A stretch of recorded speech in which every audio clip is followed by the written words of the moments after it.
Nous nous retrouvons ici devant deux disques de troncs d'arbres. Ici le chêne qui a 185 ans et le Douglas 77 ans.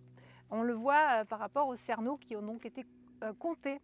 Et c'est très intéressant de voir qu'on peut voir au recul de l'époque si c'est un arbre qui a été caché, par exemple, qui n'avait pas assez de lumière, donc les cerneaux sont très près, ou quand il a eu beaucoup de lumière et donc d'apport nutritif, il a fait des grands cerneaux, il a poussé plus vite.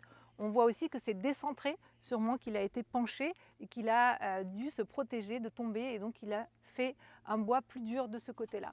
On arrive donc aussi à remonter l'histoire et à voir que cet arbre est né et sorti de son gland en 1825, d'ailleurs en même temps que le premier rail existant au monde en Angleterre en 1825. Alors d'un point de vue de sylviculture, on peut se dire le Douglas, qui est un bois aussi très intéressant, pousse beaucoup plus vite que notre chêne, donc pourquoi ne pas le planter? Et à un niveau de la protection des espèces, il faut dire que c'est assez problématique de mettre des espèces qui viennent donc dans ce cas de l'Amérique du Nord.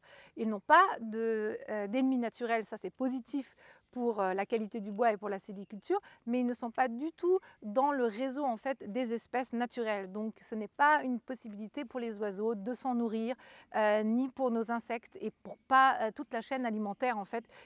C'est un peu comme si c'était un étranger ou un ovni.